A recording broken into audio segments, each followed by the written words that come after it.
Hello and welcome to Wrath Babies, the World of Warcraft podcast that is not solely devoted to Wrath Classic, but simply hosted by two Wrath Babies. This is episode 51, and I am one of the two, Einar Sjölin, but Ease is easier, and with me as always is the sweet and endearing Erik even. I don't even know what I'm saying. How are you doing? Eric's, apparently? Yes. I almost got through that entire intro, too. Yes, I was about to say I can't find anything to complain about, but yeah, good job. Thanks. I am very proud. I'm a little sick, as you can hear, and Eric's going to complain about it. That's fine, as he does. Today, I'm actually sick. I'm not getting gaslit into believing that I'm sick when I'm not. I'm actually sick today. Yeah. You don't sound sick to me. Oh my gosh. You're the worst. How are you doing? Yeah. Yeah, okay. Cool. How are you? I'm sick. But I'm good. I'm doing really well. It's Okay. It's been a good time to be a WoW player for a while now. Ever since, season 2 was really good. Season 3 is really blasting. I'm having a lot of fun. Doing not quite as many keys as I wish I did, but still doing quite a lot of keys. We did quite a few 20s yesterday, right? Yes. And so that was really cool. Got to do. I think we got 4. I got 4 portals yesterday, so I only need 3 more. Yes. That can't be right. I only need 2 more. Why is it only showing? Oh, because I don't know. Anyway, I have one of mine. You have all of yours. Of course you do. Yes. You're a cool boy. You're a cool Yes. boy. So I've been having a lot of fun in Mythic Plus, and also yesterday Season of Discovery launched, and I played a good 4 or 5 hours of that. Nice. Did you discover anything? I did actually. It was a weird feeling of. It's a super minor thing. Like, first you get in and you get a quest for your first discovery to get your first rune. That is a new ability. So that was kind of fun to get to like have a guide of how to figure it out. But then I was just questing. I was a Tauren druid, and I realized I haven't done Mulgore a lot. It's been a really long time since I leveled through Mulgore, but I saw it was just a flower on the ground called a prairie flower. And I was pretty sure I've never seen this before. Like, it wasn't an herbalism flower. It was just a flower that you could click and interact with. And then it picked up a class-specific, like I said, class druid, which I know this is not from Classic. And so you had to find 3 of these flowers, and then you combine them into a crown. And then you have to find this mob, and then this mob turns into an elite that you have to kill to get a new rune. So, it's just minor things like that, but it was really fun. I'm having a ton of fun. It's level 10 so far, which is pretty solid, but it's Nice. Genuinely a lot of fun, Eric. Well, I'm happy for you. There's no way I'm going to get you playing with me, is there? Well, it's not a priority. You see, it's kind of difficult enough for us to do retail things together. Yes, I know. This is true. And I'm having fun with a healing adventure. Yeah, tell me about that. What have you been doing in the past couple weeks, actually? Because we didn't have an episode last week. Healing adventure. Yes, and tell me about that. I have started a healing adventure, yes. I leveled a priest in a day to max level, basically. And then I geared it in another day. And I did all the dungeons on like 11. On the first day? My first day as max level. Wow. It's very easy to gear. I basically got all my gear through flying through green blobs. Yeah. And the dream surges? Yes. Which enabled me to get 4 sets from season 2. Easy peasy. And then I just went straight into keys, really. Sick. Yeah. I've never really healed before, so it's fun to explore that part of the game. I think it's going to make me a better player overall, whatever spec I play. Might give some more understanding of why healers do what they do. And maybe I'll also be motivated to take less damage, although it doesn't seem to have done that to you. Wow. I'm just used to, as a healer, I'm used to having to deal with my own damage. And so I think outside of the times when I get one shot, because that's just me being bad, but when I take unnecessary damage, I usually plan to heal myself or use a defensive, but that doesn't mean that I'm still a bad player. I'm going to take this damage now. Yeah. Okay, well, that's interesting. I hope that doesn't happen to me as well. I don't think it Either will. way. Today, no, not today, but this week I've been getting into 16s finally on Fortified. And people do die. So there's a lot of room for improvement. Yeah, but absolutely. It's not always my fault. That's what I was going to say. Like, the fact that people die, especially in pugs, is not always the healer's fault. Yes. But yeah, I don't really have the skills unlocked in my brain yet to deal with panic situations. I'm actually quite bad at healing myself before others quite often. Yeah. And I don't know what to do when people are stupid and hiding behind wells or whatever breaks line of sight. Yeah. I think I'll stop inviting ranged, just do melee all the way because they're much easier to herd. That's true. They're always going to stick close to the enemies. Yes. Also very fun. You already know this, obviously. But people like to spread out around the epicenter of any knockback, prompting them to fly in opposite directions of each other, making it a challenge to reach them all. Yeah, and imagine being an evoker that has much shorter range. Yes. It's a pain. I'm glad you're getting to experience this. Yes. I wish I picked a healer with an interrupt. I was gonna say, yeah, you picked Discipline Priest, which is definitely you don't have the same agency that like a Resto Shaman or Holy Paladin does in as far as interrupts go. No. So yeah, that it certainly feels bad getting stunned for the 5th time on the second boss in Everbloom because none of the DPS wants to interrupt it. And then wipe, and I have to explain to them what they need to do. When It's I could've done great. it myself. Exactly. If only you could have an interrupt, but you're a priest, so you can't. Yeah. Also, Life Grip is fun. Leap of Faith, obviously. It sort of gives your orders a lot more oomph. When you say, like, come here, Do this, and you literally... just fucking get here. Be here. I told the tank to tank the first boss in Everbloom far away from the water, enabling placement of roots that can consume the water orbs. So I said tank came here, I pinged, and then I pulled him, and then the tank went back to the original position and stood there. Oh my goodness. Some people just do not want to follow any kind of instructions. It's like there's a pug equilibrium and they just go back to that automatically. Yeah, you can't expect too much from people.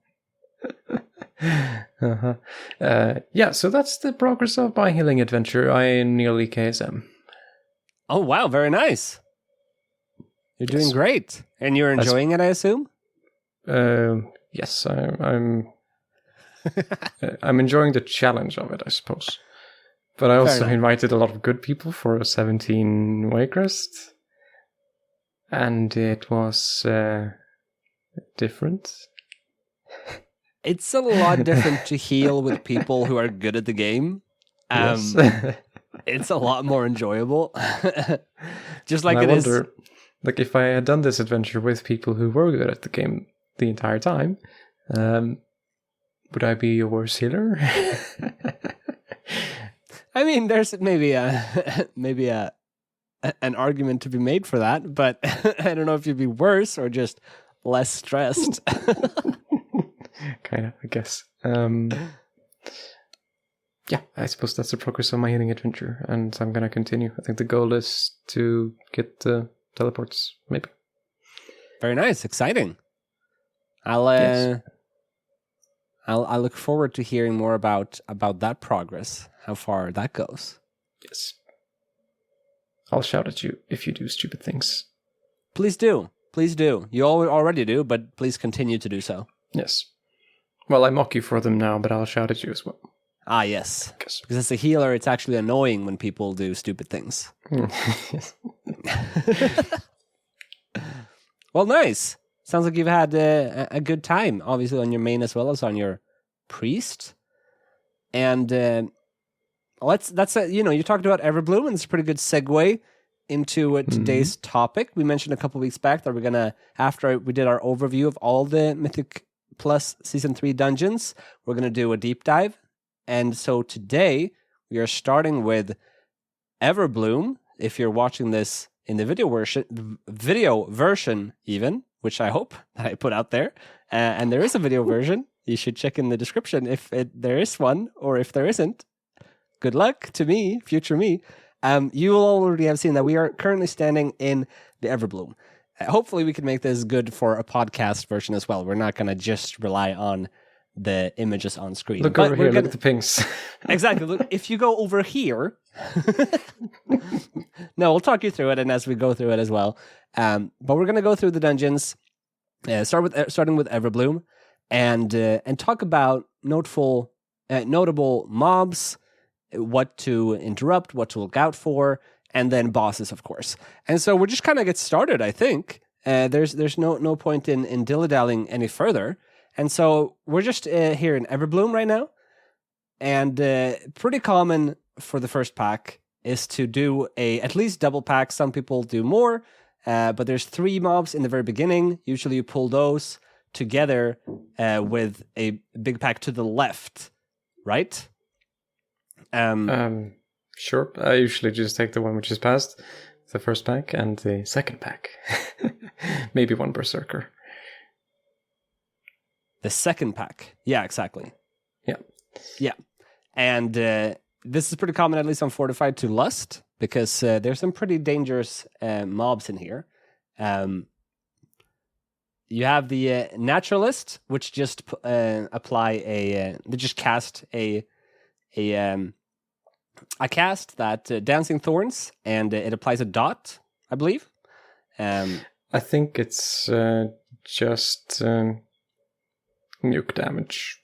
Just nuke damage, but it is if you have interrupts to go like leftover. That's a good thing to do, or at least to stack them up. But Choking Vines is the one that really needs interrupting. Choking Vines is a stun that you don't want to go off, because you don't want people to get stunned. There's it's a channeled stun, so removing it with a dispel will also cancel the cast. Exactly, and you can interrupt Choking Vines after it goes off because, like you said, it is channeled. So if you miss it in the very beginning, that's fine. But do make sure to interrupt it or dispel it if you're a healer with no interrupt. There's also the Everbloom Cultivator, which casts basically an enrage on all the dread petals in the group, or on one dread petal at a time. I don't know if it's on Mythic Plus actually, if it does all of them. It's called Engaged Growth, and it's an enrage effect. And you don't want too many dread petals enraged. So if you can, try to interrupt that cast or enrage the spell. You sure it's not enraged growth? What did I say? Engaged. I definitely meant enraged. 100% enraged. Cool. Cool. Usually... Then you better put a ring on. That's right. Gotta get engaged. Pretty common here to also pull at least one stinger, if not intentionally body pulling them. And stingers cast... Sting. They sting, and they apply a poison. And so if you have a poison spell, try to dispel it. Other than that, just kill them. They're pretty simple like that. Right. You mentioned a berserker. There's a berserker roving in this area. We're going to talk more about them in a little bit, but this is usually the first one you engage in this dungeon. How do you usually deal with the berserkers? I attack them, and then I hope they die. This is not much to deal with as a melee player, but they will charge a ranged player. Not always the furthest away, but a ranged player nonetheless. And then they will do a blade storm there. It can be sidestep, so if you know it's about to happen, just move. You can also displace it after it starts. If you have a knock-up or knockback, you can stop it from spinning. Yes, any stop except regular interrupt works. Yes, don't try... you can stun it as well, but obviously interrupts don't work. Yeah. There's not it does. A lot of reason to do so, though, unless you need to group them together. Because it doesn't actually do anything. In fact, it's taken out of commission for the duration of its blade storm. It is extremely painful to stand in, so make sure you sidestep, especially on fortified and on higher fortified. Yes. Yeah, so the only reason to stop it would be to either group them back up, or if you really need to stand in that spot for some reason, or if it's standing in Sanguine.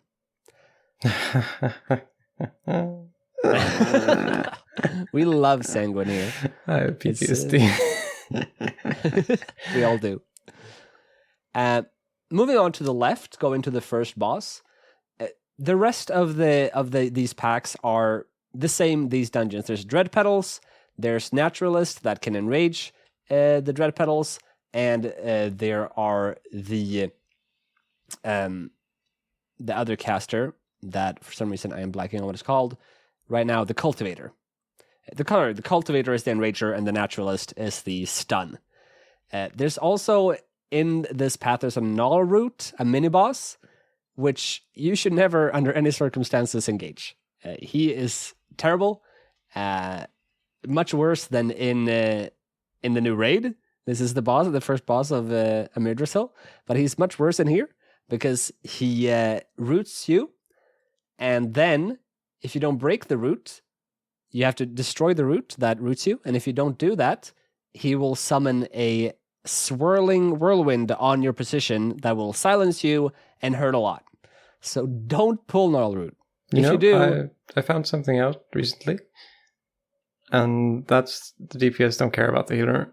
They will not try to save you from that. So, yep. Don't be a healer. So, yeah, I guess don't be a healer. Yeah. And if you're one of those very good souls and you happen to pull this mob and you're a DPS, please free your healer. They need it. Otherwise, they're going to die and you're going to wipe. Which honestly, at this point, might be faster. At least on high fortified. Just wipe and skip. And you can just walk around him. Just make sure he's like out of your way and you can just walk around him and you're fine. Then we get to the first boss room. And there's, aside from Naturalist that we already talked about, which do the stun and the single target spell, we also have Menders here that mend. Do you have anything to say about this, Eric, except interrupt the heal? Interrupt the stuns as well. This is an awful area, really. I mean, everything's casters. Yeah, it's if you don't have a lot of interrupt, it's hard to group them up. And And if you pull more than one pack at a time, it's very easy to miss a heal. But just watch out for Menders for their heal, and watch out for Naturalists for their stun. After you kill them, it's pretty common if you're doing hierarchies, while Witherbark is the first boss is activating. I mean, there's a short like RP, I guess, when the balls of water move towards him.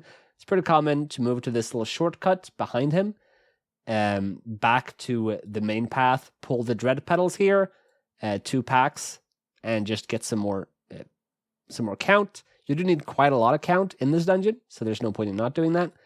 But you don't necessarily have to do it before boss. Then we get to Witherbark, the first boss. You already talked about positioning for this boss, so I'll let you take the positioning for this one. Sure. Here. We're doing great. This is a really good podcast. Well, it's the point in the boss arena that is the furthest away from the water. And that is not ambiguous in any way. It really isn't. If you look on the map, it's on the northeastern corner, right in between the 2 paths that lead into here. Just go to the corner. Yes. And then when you pull Witherbark, not Gnawroot, there are a couple things to keep track of. First of all, we have unchecked growth that marks a player, and then after a couple seconds, it drops an unchecked growth, which looks like roots on the ground. And these will be important later to actually help for the intermission phase. But basically, you want to place them in a half circle around the boss, so not in the wall, but between the boss and the water. And don't stand in them; they hurt. There's also tiny little blue swirlies that you don't want to stand in, but that's about it for phase 1. And then in intermission, Witherbark takes 100% damage, increased damage, so you just want to burst him at this point. That's when you want to pop Lust and CDs. But there's also going to spawn aqueous globes moving towards the boss, and you don't want these to reach the boss, which is why you put the unchecked growths around him. Because if the globes hit, I don't know how deep we need to go into this, actually. I realize we're going very hard. But basically, you want to put the unchecked growths around the boss. Ignore them. I say always ignore the globes. There's no reason to DPS the globes, right, Eric? I don't know. It depends. Like, I don't know how efficiently, say, Moonkin could do it with the Starfall and such, or dot classes. Maybe they can. Maybe. But I don't think it's worth for the melee to target swap, because this is the damage amp phase. You want to get as much damage as you can into the boss.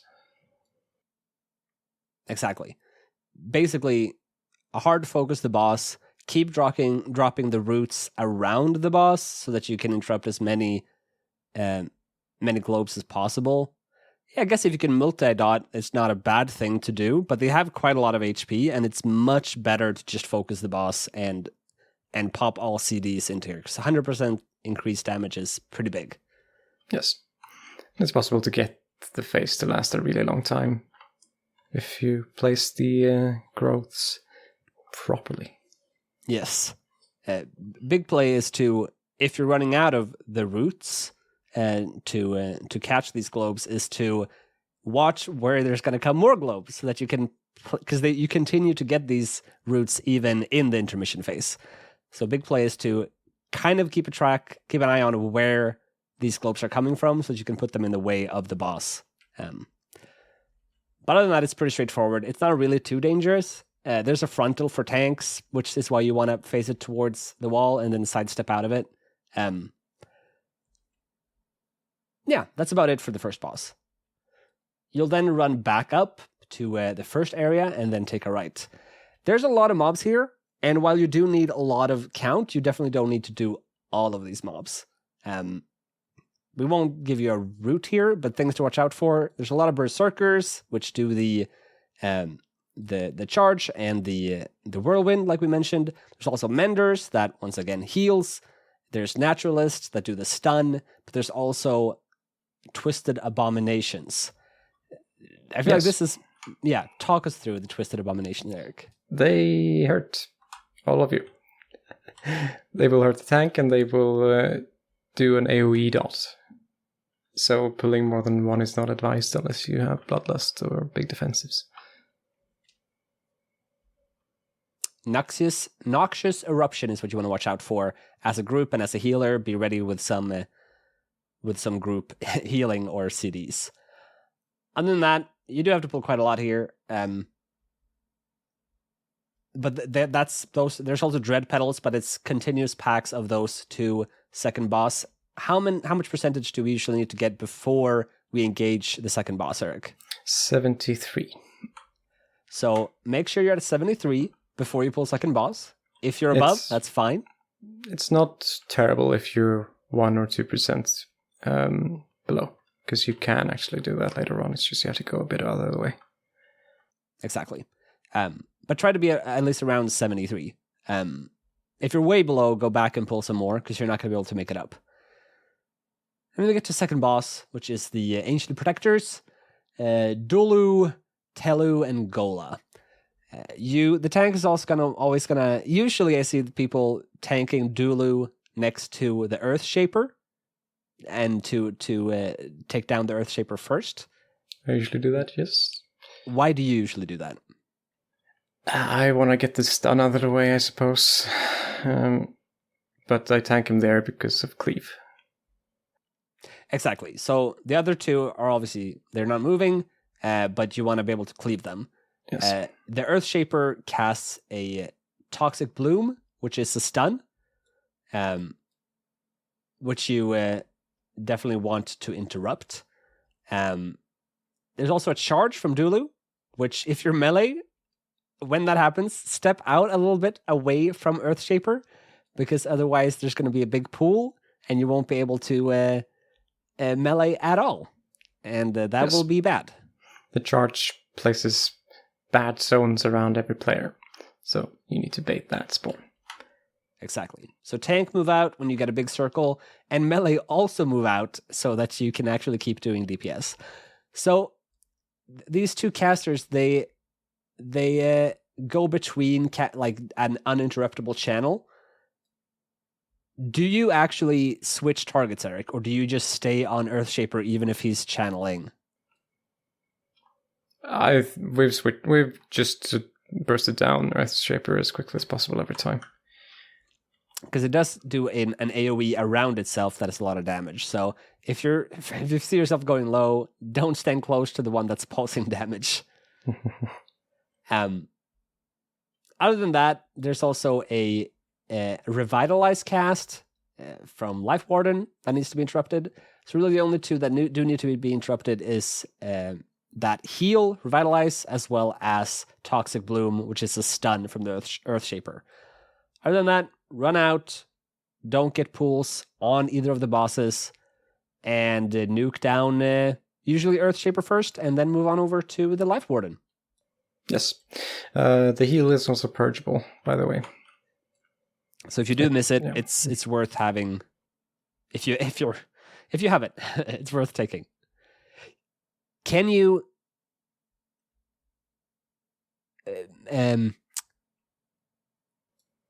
spell steal it? Probably. Like spell steal only works as a purge if the spell itself can't help you. Okay. So I was wondering if it works as a healer or not. It's not a huge thing. It's probably 1%. Yes. Yeah, it's 1% every 2 seconds. So it's just nice to not have that happen to the boss. I speak from experience, though. It's very hard to convince the group to not interrupt something. It's almost as hard as it is to convince them to interrupt something. Not a lot of people play with warriors. I feel like I never play with warriors, so it's hard to know when to let your spell reflect. Yeah. But yes. All the other casts are good if you have extra interrupts to interrupt Nature's Wrath and Water Bolt, but they're not necessary in the same way that the stun and the heal is. No. Cool. Easy peasy. And then easy peasy. And then we move on towards the ads before third boss, a bunch of hapless assistants, and then 3 different versions of mages. There's an infested ice collar, there's a putrid pyromancer, and there's an addled arcanomancer. Wow, that's a mouthful. Never actually had to say that. The assistants don't really do a lot, do they?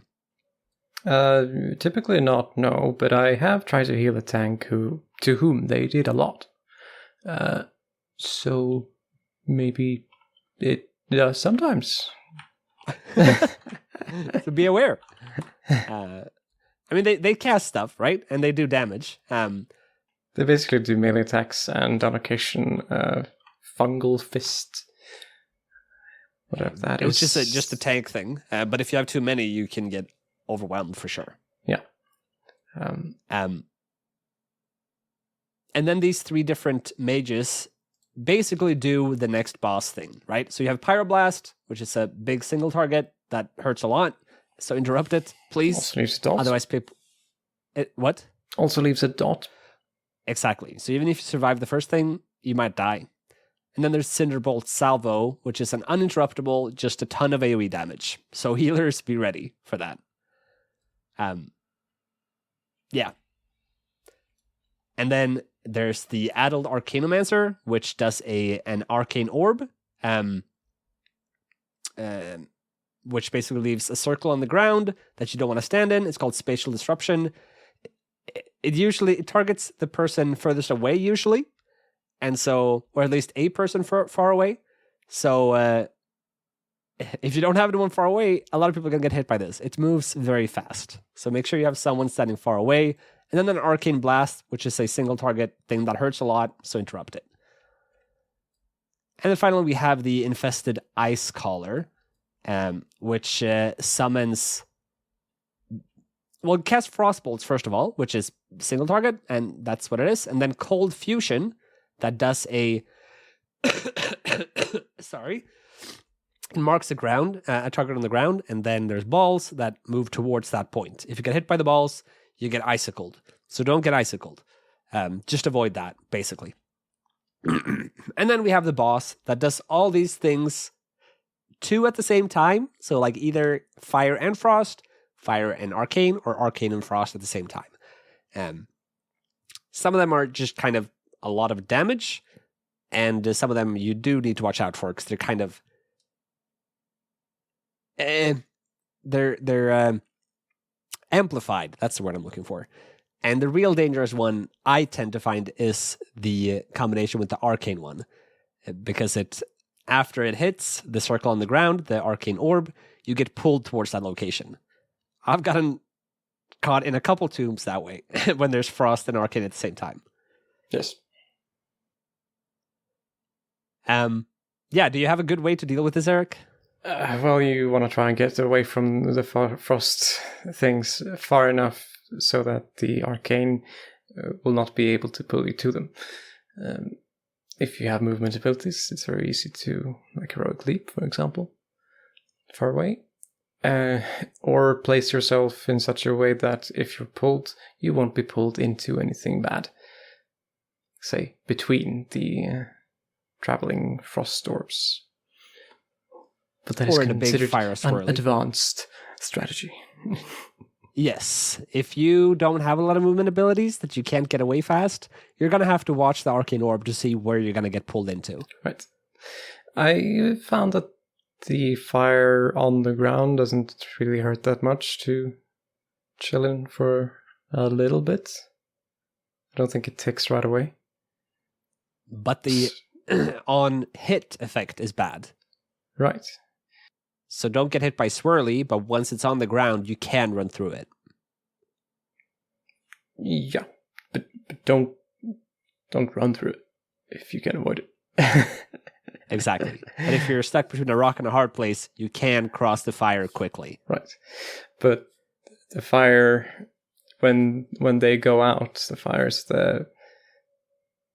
it just hurts a lot. So defensives, even if you don't stand in any swirlies.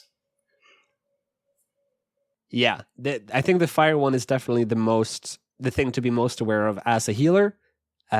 You need to be aware when that is coming out because it's going to be a lot of damage. And either ask your group to use personals, or if you have an evoker, ask them to use Zephyr or stuff like that when you're starting to run out of cooldowns, because it's going to hurt a lot. Yes. And you can dispel people who get stuck in ice if you really need to. Just don't make sure you're not the one who gets stuck in ice if you're a healer. But this is it feels very chaotic at first, but once you get a hang of, if you have timers, you can see which ones are going to come at any given time. Probably should have, but just make sure that you keep track of what's coming so that you can line up where you should be in your positioning. Practice makes perfect. Yes. Then there's a little 30-second RP for the gate to open. It's a great time to kill these hapless assistants. Yep. And then just wait for this little mage to burn down all the vines. And then as soon as you go through this portal, you get to the last boss, and it starts it basically as soon as you get in. So make sure your party's ready before you enter the room. You want to walk us through this boss, Eric? Sure. From the start, there's a 300% damage jam phase. So just use everything you have damage-wise immediately. After a short while, he'll spawn an ad, and when that ad spawns, the damage amp phase will end. You want to kill the ad as soon as you can, so that you can continue doing amped damage. But sometime later, Genesis will start, and a bunch of flowers will start to sprout. You need to walk over all of these flowers, so that they do not spawn ads. Then it's rinse and repeat. There's also a frontal from the boss, which also does AoE damage to the whole group. The ad, when it's up, does AoE damage by throwing poison around. Yeah, It's a great time to use defensive CDs on the frontal, the colossal blow, at the same time as the ad is up, because it just hurts a lot more at that time, or there's more damage coming out, rather. Yes. Make sure you kill the tiny lashers if they do spawn, if you miss a thing. It's basically an easier and less punishing version of Kragmaw.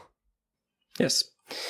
It's quite rare that they actually spawn any ads. Usually one is missed underneath the boss or far away to the side. But people in general seem to be good at it thus far. Yeah. If you have a bad group, then you'll get a lot of them. But hopefully that doesn't happen. Well, you don't deserve to be here then. Go away. True enough. But that's about it that's it. This boss is fairly simple once you get a hang of it. 2 phases. And once you get him down, you've got Everbloom down. Easy enough. Look at that. I got a and I got a weapon that I'm literally using, but just at 350 item levels lower. Amazing. Yeah. Good job. Thank you. That's the first one. That's Everbloom. I think we get a pretty thorough look. Let's dive into the second dungeon for today, which is Throne of the Tides. We chose both these dungeons because they're the only 2 dungeons that they're the only dungeons from their respective expansion. So Everbloom is the only Warlords dungeon, and then we have Throne of the Tides, which is the only Cataclysm dungeon. Well, now they might have that in common, but that's not why we chose them. It's why I suggested Throne of the Tides, but it doesn't. Yeah, it's true. You suggested Everbloom. Why did you suggest Everbloom? Because I've done it a lot. Fair enough. But yes, we'll move on to Throne of the Tides.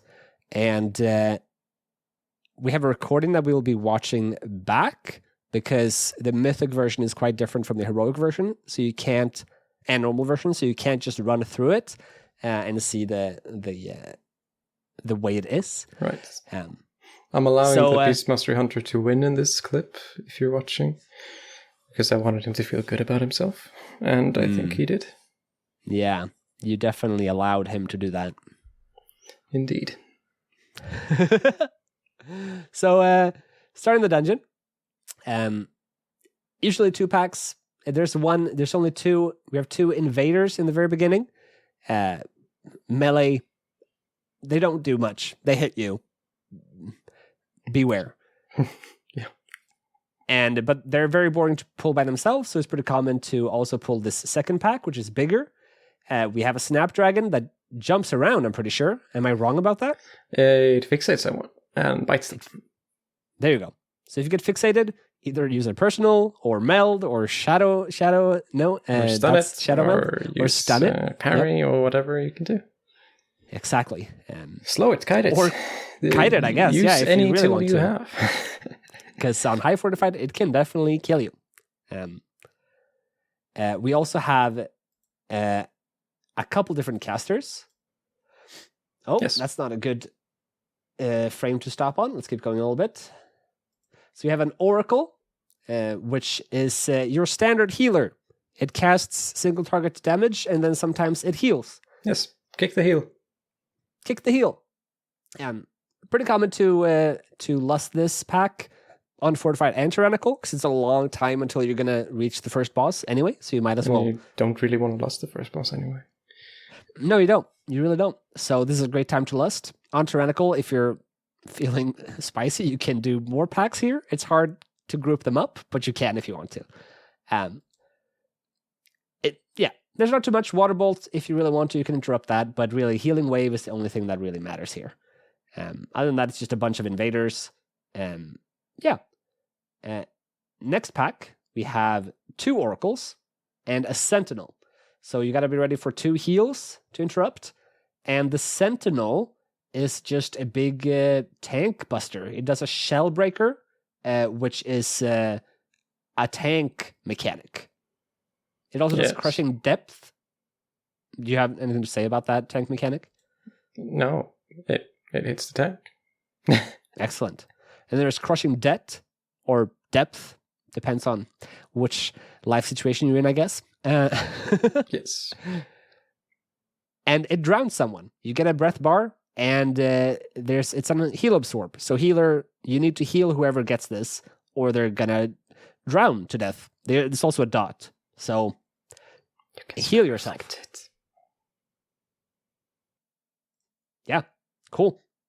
You can see here that the hunter has a little bubble around themselves until they get healed. That's about it. Move on to the big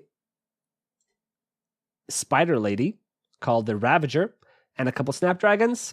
The Ravager, the only really thing is there's a big circular thing, big pool of poison. Don't stand in it when it comes out. And then there's also a frontal spray, similar to stink breath in Brackenhide Hollow.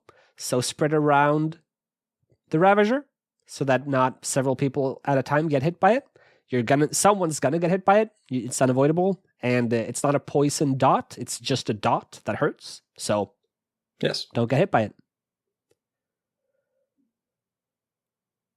Then we come to the very, very, very scary lift. Eric, can you talk us through the lift? Yes, you click a thing and then you get up. Wow, fascinating. Yes, I'm glad I could offer so much insight. You're welcome. It's a very long lift. Oh, there's a big squid in the back too. However, it's now impossible to fail at the lift.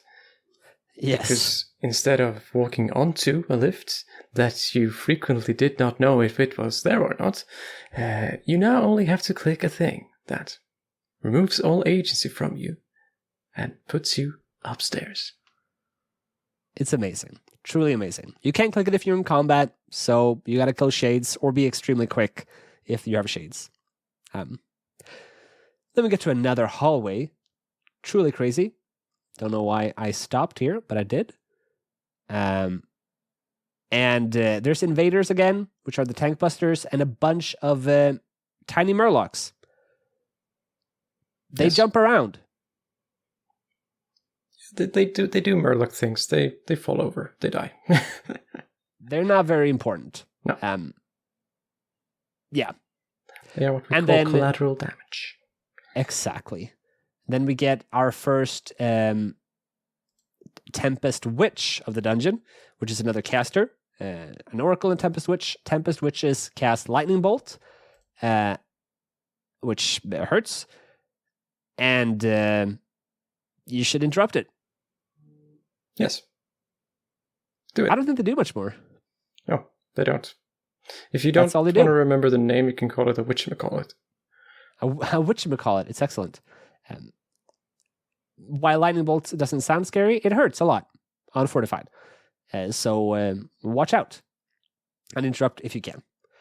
We'll get a couple Sentinels here, which are the Tank Busters and the Heal Absorb. So get ready to heal.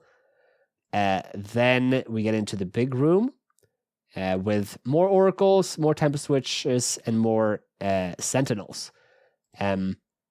Invaders even. There's a couple Sentinels as well. Not much to say here.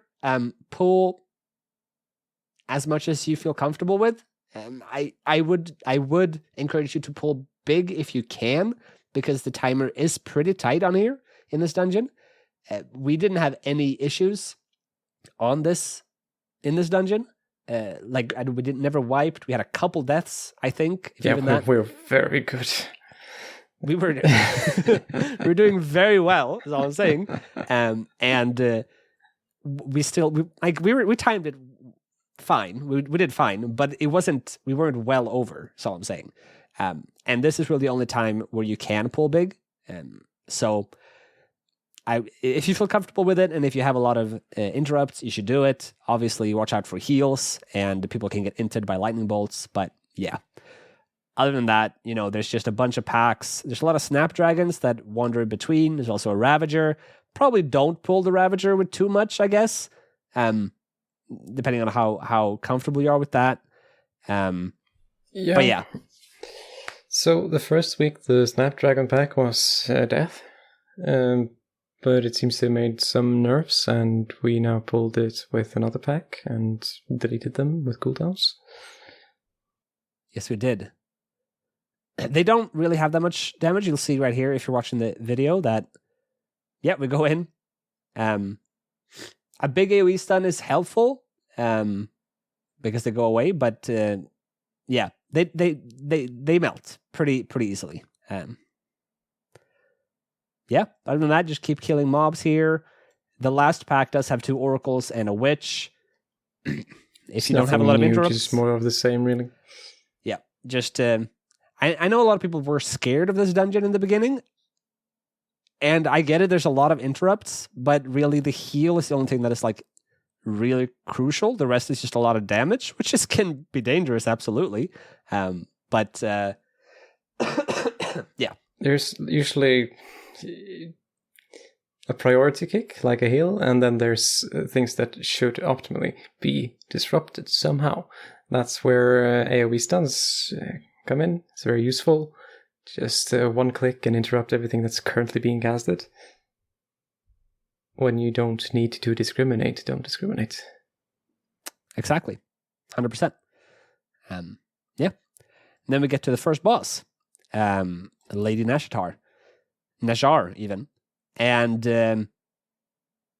it's there's not that much to do. There's a Water Bolt that does single target damage. Watch out for it. There's a Focus Tempest that just does a bunch of AoE damage. It does more damage if you're stacked close to each other, so do a loose spread. Otherwise, it jumps between people, so don't do that. And then there's Shock Blast that does a big AoE on a person, and then there's Lightning Bolts that goes around. Don't stand in them. I always do. Stand in them? Yes, I always do. By choice? No. I just You're forget just about bad. them.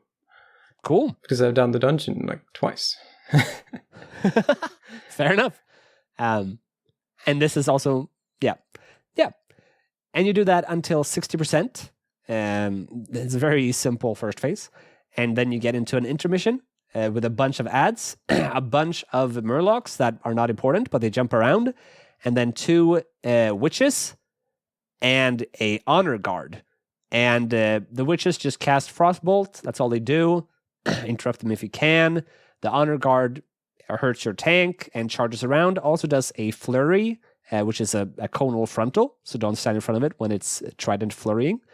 And then you just kill the witches. Kill all the ads.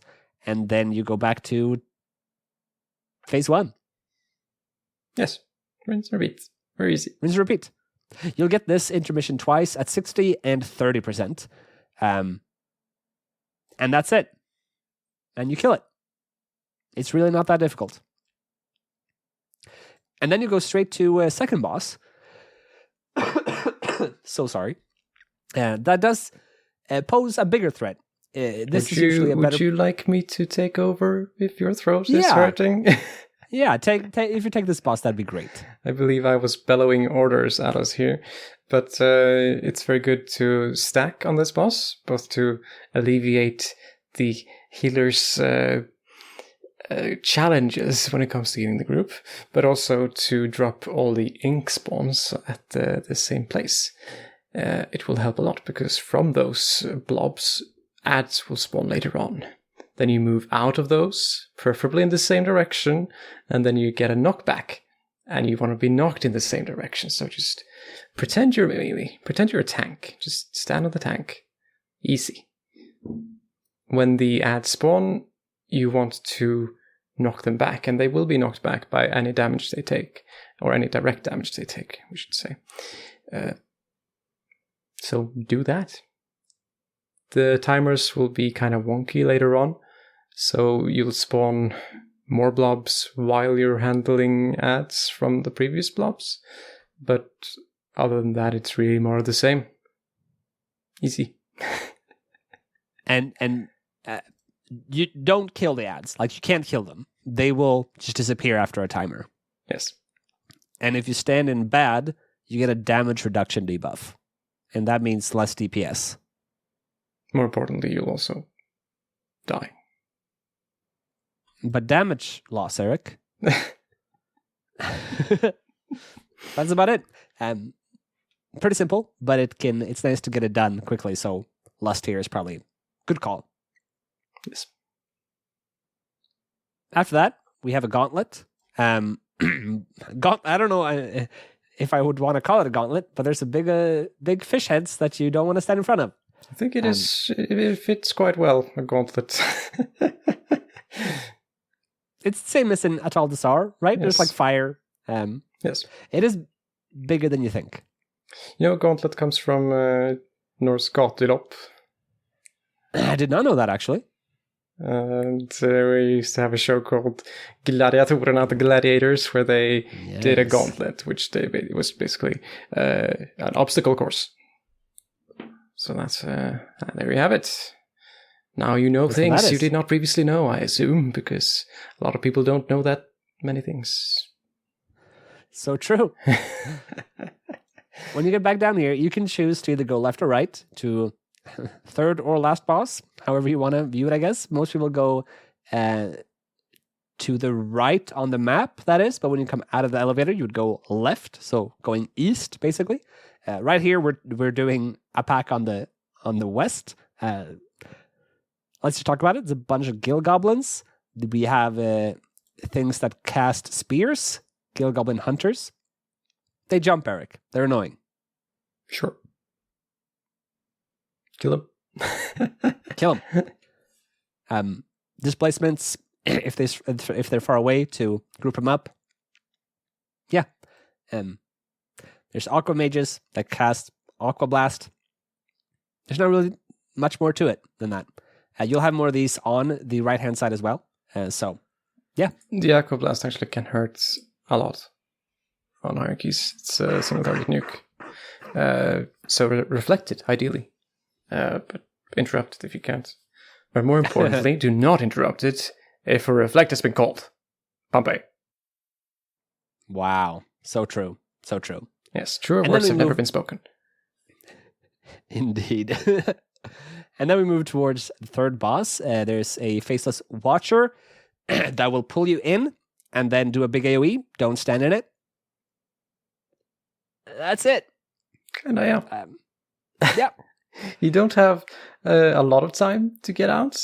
I mean, I'm not going to say there's no rush. You definitely do have the time to do it, but don't dilly-dally.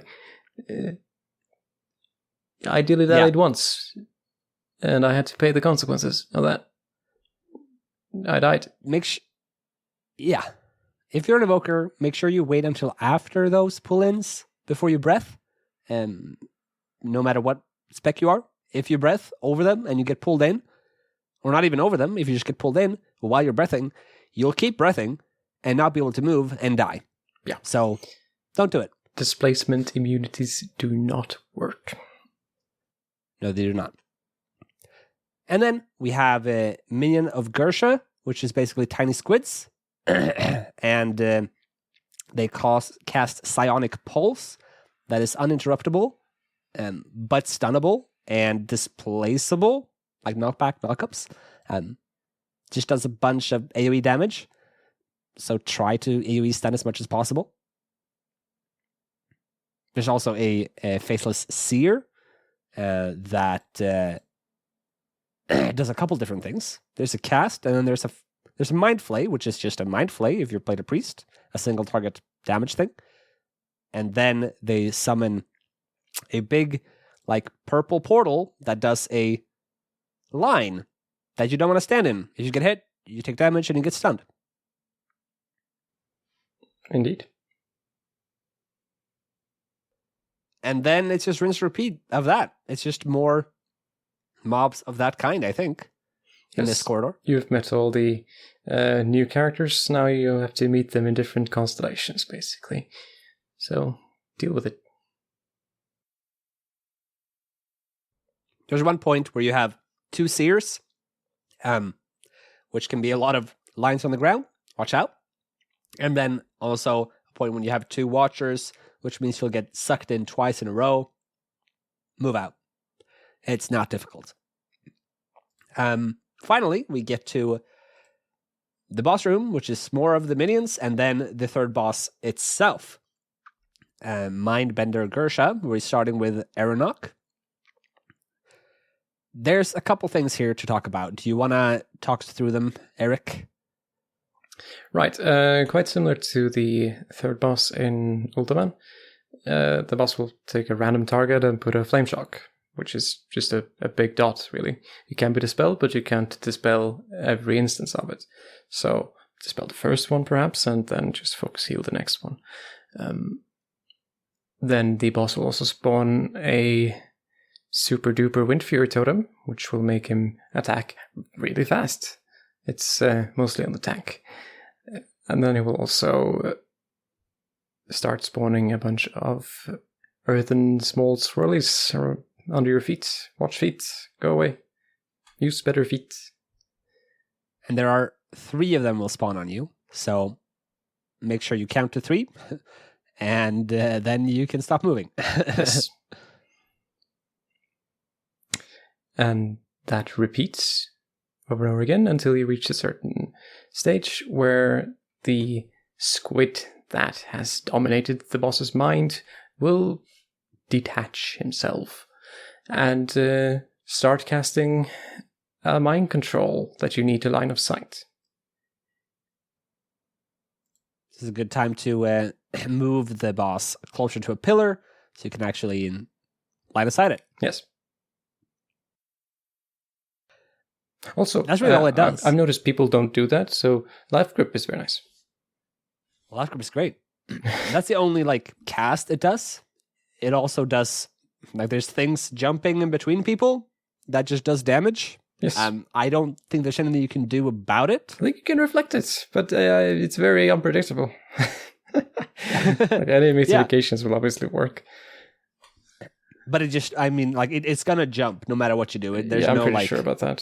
stay spread or anything like that. We haven't really tried. Maybe if you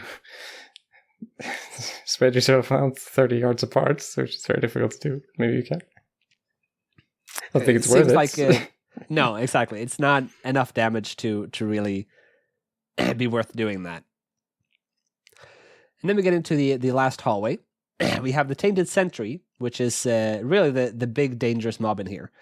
Because usually with it, there's a bunch of unstable corruptions, tiny ads, that when they die, apply a stacking shadow damage taken dot. This is dangerous because the Tainted Sentry does a swell cast that's continuously makes it swell and does more and more AoE damage for every tick, and it's shadow damage. So if you have a lot of stacks, you're going to take a lot of damage.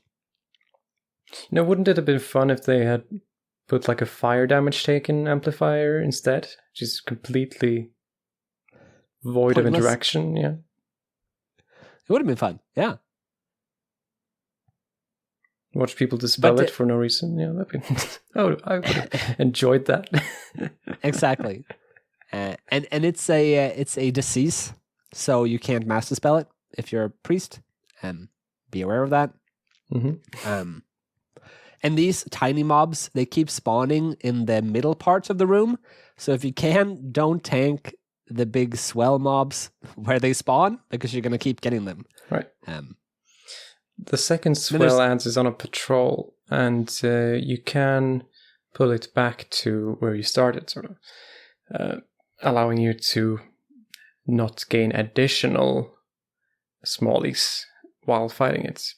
Try to make sure that you do so without refreshing your stacks just before the swell happens, because, well, you'll be deleted. Yeah. The debuff doesn't last very long, so you can game it. Just make sure you do. Don't get 7 stacks before he swells, because you're good. It's gonna hurt. Yeah. And then finally, there's more goblins, obviously. There's a poison there. I noticed I forgot to talk about from the spears. If you can dispel it, great. If not, it's fine. And then you end with 2 Tainted Sentries, which hurts a lot when they swell at the same time, because they will swell basically at the same time. Not exactly at the same time, but also at the same time. Yes. We had no stacks here, and we almost died. Yeah, that's about it. Yep. And then we get to the final boss, Eric. You want to talk us through it? Of course I do, yes. It's a boss, and you can kill it with attacks. Nice. And things. If you happen to be a protection warrior, it's going to start casting spells at you if you're out of range, so you can reflect the first one for some decent damage. Other than that, it's going to do a frontal of the tank, so the tank want to stand facing away from the group, sort of, but not too far away. It's also going to target 3 players with a circle that's going to spawn ink. These players want to stack as close to each other as they can without being in each other's circles, obviously. Then 2 players will be targeted by a water beam, and they will have to be cleaning ladies. Clean up the ink. Make sure you don't miss any ink, because it's gonna keep spreading out if it's left on the ground. After that, there's gonna spawn ads. 2 of these ads are casters, so they need to be interrupted and then grouped up. You want to group them up as closely packed as you can, because when they die, they will also spawn ink. You want to clean it, and it's much easier to clean if it's in the same place. That's basically the fight, rinse and repeat.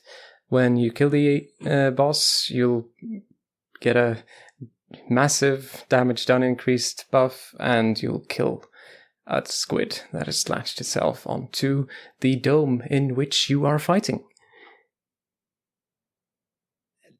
Yeah, it's that phase is basically non-existent. It means nothing. You might have to heal a little bit if you're a healer. I'm not sure. If anyone has any leech, they'll max themselves, basically. Yeah. everyone gets an insane damage increase, and you just target the squid on the wall and blast it. Yeah. People were very scared of this dungeon. I'm not scared of it anymore. No, they have made some nerfs. Week 1, we spent more than an hour in here on 18. And week 3, we did a 20. So, I mean, gear obviously helped. But, yeah. Yeah. But that's about it. That's 2 dungeons that we've now walked through. And hopefully you learned something. Hopefully it was helpful. I know it was helpful for me to just kind of prep for this and then walk through it again. Like it helps just to constantly keep it fresh. If it didn't help you, please let us know what we could do better to help you understand. So check out our Twitter @WrathBabies and let us know what you thought. Or you can join our Discord, our Bonus Roll Discord at bonusroll.gg/Discord and chat with us directly in there. But other than that, I think that's going to wrap it up for this episode, Eric. Yeah. So, reach out to us on Twitter. We'd love to hear from you. And if not, you'll hear from us next week with 2 different dungeons. We'll do the same thing again, unless you have a lot of input, and we'll chase that up. And so, until then, thanks for listening, and take care. Au revoir.